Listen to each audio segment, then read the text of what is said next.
सनातन का मतलब है जिसका कोई आदि और अंत नहीं, लेकिन इस पर विवाद कैसे शुरू हुआ ये सबको पता है। बस इसका अंत कब और कैसे होगा ये किसी को नहीं पता। 1 सितंबर को डीएमके विधायक उदयनिधि स्टालिन के अपमानजनक बयान से सनातन पर विवाद शुरू हुआ, लगातार बढ़ता गया।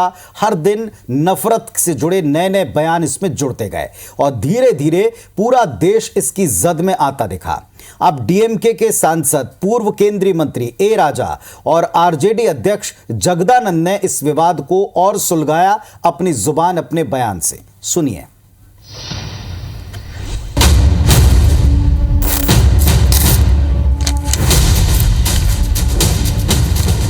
सनातन पर संग्राम जारी है घमासान। तमिलनाडु सरकार में खेल मंत्री उदयनिधि स्टालिन और कर्नाटक के गृह मंत्री जी परमेश्वर के विवादित बयान के बाद डीएमके पार्टी के एक और नेता ने सनातन धर्म के खिलाफ अपमानजनक टिप्पणी की है। डीएमके सांसद ए राजा ने कहा कि सनातन की तुलना एचआईवी और कुष्ठ रोग जैसी बीमारियों से की जानी चाहिए। உதயநிதி ஸ்டாலின் அவர்கள் மென்மையாகத்தான் சொன்னார், மலேரியா போல டெங்கு போல ஒழிக்க வேண்டும் என்று। மலேரியாவுக்கு டெங்குக்கு சோசியல் சிக்மா இல்ல, ஒரு அருவருப்பா சமூகம் பார்க்காது। इसके बाद सनातन के खिलाफ जहर उगलने की आंच दक्षिण भारत से बिहार तक पहुंच गई। राष्ट्रीय जनता दल के प्रदेश अध्यक्ष जगदानंद सिंह ने कहा कि तिलक लगाकर घूमने वालों ने भारत को गुलाम बना दिया। मंदिर बनाओ और मस्जिद तोड़ो से देश नहीं चलेगा। टीका लगा के घूमने वाले ने भारत को गुलाम बनवाया था, और फिर कैसे भारत गुलाम हो जाता है मंदिर चलने का प्रयास कर रहा है। इन नफरती बयानों का उत्तर भारत सहित देश भर में विरोध हो रहा है। संत समाज भी सड़कों पर उतर आया और आस्था का अपमान करने वालों के खिलाफ कार्रवाई की मांग की जा रही है। उनके माता पिता से पूछा जाए वो सनातन नहीं थे, उनके दादा परदादा सनातन नहीं थे। अगर सनातन धर्म को डेंगू और मलेरिया और कोरोना कहते हैं तो वो भी तो कोरोना और डेंगू की औलादी कहलाएंगे। कुछ लोग, मुझे लगता है कि उनकी समझ में कम आता है, तो हिंदू धर्म जो है वो पूरा सनातन धर्म है और जो अदर धर्म है वो भी सनातन धर्म के अंदर ही आते हैं, तो हम इसका घोर विरोध करते हैं। देखो, देश के नाम पर जो संगठन बनाया, जो गठबंधन किया, उस इंडिया नाम के गठबंधन के लोग सनातन के विरोध हम बोलता है, तो वो पूरा गठबंधन ही सनातन का विरोध ही है। इनका कैसे कल्याण होगा?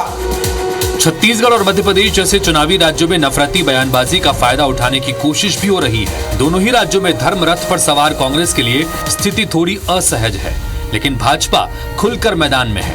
पीएम नरेंद्र मोदी ने भी एनडीए नेताओं को ऐसे बयानों का माकूल जवाब देने का इशारा कर दिया है। जो सनातन का विरोध कर रहे हैं उनका राजनीतिक अंत जरूर होगा। देश को विनाश के पथ पे ले जाने के लिए, सनातन धर्म को नष्ट करने के लिए, भ्रष्टाचार व्यापक करने के लिए, तुष्टीकरण व्यापक करने के लिए, यही इनका असली चेहरा है। सनातन धर्म पर आघात करना और वोट की राजनीति करना, तुष्टीकरण की राजनीति करना, ये कांग्रेस का पुराना शिगुफा रहा। और एक ऐसी साध्वी जिन्होंने 2003 में संघर्ष करते हुए भारतीय जनता पार्टी के गोद में सरकार की चाबी डाली थी, आज भारतीय जनता पार्टी लगातार उनका अपमान कर रही है। तमिलनाडु समेत दक्षिण भारतीय राज्यों में लंबे समय से सनातन विरोधी राजनीति चली आ रही है। ऐसे में इस विवाद से स्थानीय तौर पर ध्रुवीकरण बढ़ सकता है, लेकिन उत्तर भारतीय राज्यों में डीएमके के सहयोगी दलों और गठबंधन के लिए यह दांव उल्टा पड़ सकता है। इस बीच देश भर की 262 शख्सियतों ने सुप्रीम कोर्ट को चिट्ठी लिखकर इस मामले में दखल देने की मांग की है। Election desk, IBC 24। तो समझ से परे है इस तरह का बयान। देश की बहुसंख्यक आबादी के सेंटिमेंट्स को ठेस पहुंचाने वाली ये बात कोई सामान्य व्यक्ति भी करने से पहले 2 बार सोचेगा। फिर इतने नेताओं को, मंत्रियों को, पूर्व मंत्रियों को, सांसदों को ये बात समझ नहीं आती। ये बात थोड़ी समझ से परे लगती है। अब ये जानबूझ करके है या बाय टंग जो स्लिप हम कहते हैं, ये होने के बाद में उसी बात पर अड़े रहना है, ये बात भी नेताओं को जरूर विचार करनी चाहिए। और इसी बात को लेकर पुनीत, हमने सवाल जनता से भी जानने की कोशिश की कि इस मसले को लेकर आम जनता, हमारे दर्शक क्या सोचते हैं। सवाल हमारा ये है कि सनातन धर्म पर टीका टिप्पणी का चुनाव पर असर पड़ेगा या नहीं पड़ेगा। आपकी राय क्या है, आपकी सोच क्या है? आप इसका जवाब दे सकते हैं। आपके ऑप्शंस हैं A हाँ और B नहीं। तमाम जो IBC 24 के सोशल मीडिया प्लेटफॉर्म्स हैं वहां पर जाकर आप अपनी राय इस मसले को लेकर दे सकते हैं। तो आपकी राय का इंतजार रहेगा। आपकी राय से जो वोट प्रतिशत बनेगा वो जनता का आम जनता की राय को भी प्रकट करेगा। तो आप अपने उत्तर फौरन हमें भेजें सरकार के मंच पर। कार्यक्रम खत्म करने से पहले वो वोट प्रतिशत आपके सामने होगा। और इस मुद्दे पर चूंकि बेहद संवेदनशील है और अब मध्य प्रदेश में पूरे भारत में इस बयानों की आग लग चुकी है, तो हमने भी जनता के बीच जाकर पूछा। जनता की अदालत हमने उज्जैन में महाकाल के द्वार पर दर पर लगाई और पूछा उनसे क्या उत्तर मिला। इस सवाल के जवाब का आम जनता की अदालत में देखें जरा।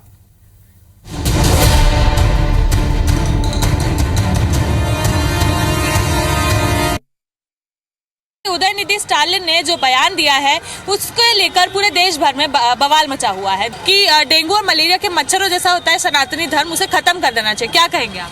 ये गलत है मैडम, इस चीज़ का हम बिल्कुल विरोध करते हैं। मलेरिया डेंगू इनसे कोई सनातनी धर्म का कोई मेल मिलाप ही नहीं है। सनातन धर्म तो बहुत पुराना धर्म है, हिंदूवादी धर्म। जो भी कार्रवाई आगे के जो करना चाहे कर सकते हैं। रही बात यह कि पार्टी पॉलिटिक्स की, तो वो तो देखो जो कार्रवाई होना चाहिए वो होना चाहिए। ये बोलने वाले कोई डेंगू होगा इसलिए उन्होंने हिंदू धर्म के बारे में बात कही है। हिंदू धर्म ऐसा पूरे भारत में विख्यात है। जो मच्छर वाली बात कर रहे हैं ये लोग, मच्छर को मारना और धर्म को मारना, बहुत गलत बात की उनने। ये चीज़ होना ही नहीं चाहिए और उसके किन्ने कैसे बोल दिया, इसका ऑब्जेक्शन उठाना चाहिए प्रशासन को। संपूर्ण हिंदू समाज के लिए दुर्भाग्य की बात है। अगर उनने किसी दूसरे धर्म के बारे में बोला होता तो अभी तक उनकी सर तन से जुदा हो जाता। अगर इस्लाम या क्रिश्चियन कम्युनिटी के बारे में बोलते हैं। सनातनी धर्म बहुत एंशिएंट है, पुराना है अपना, तो इसके बारे में तो गलत शब्द का उपयोग करना ठीक नहीं है। ऐसे लोगों को तो मतलब राजनीति से बाहर ही कर देना चाहिए। तो वही बात जो हम कह रहे थे तेज कि आम जनता भी इस बारे में जो समझ रखती है उस समझ से परे जाकर इस तरह के बयान क्या उनकी पॉलिटिक्स को सूट करते हैं, क्या ध्रुवीकरण को सूट करते हैं, या फिर जानबूझकर ना देकर के ऐसे बयान हम अज्ञानतावश कहें तो वो भी कहना उचित नहीं होगा, क्योंकि इतने बड़े बड़े नेता ये बयान कंटिन्यूअसली दे रहे हैं। बिल्कुल, वाकई में कई तरह के सवाल हैं कि आखिर इस तरह के बयान हो रहे हैं सिर्फ अपनी सियासत चमकाने के लिए इस तरह के बयान दिए जाते हैं, या ये ज़ुबान फिसल जाती है, या जानबूझकर इस तरह की सियासत की जा रही है। ये वाकई में सबसे परे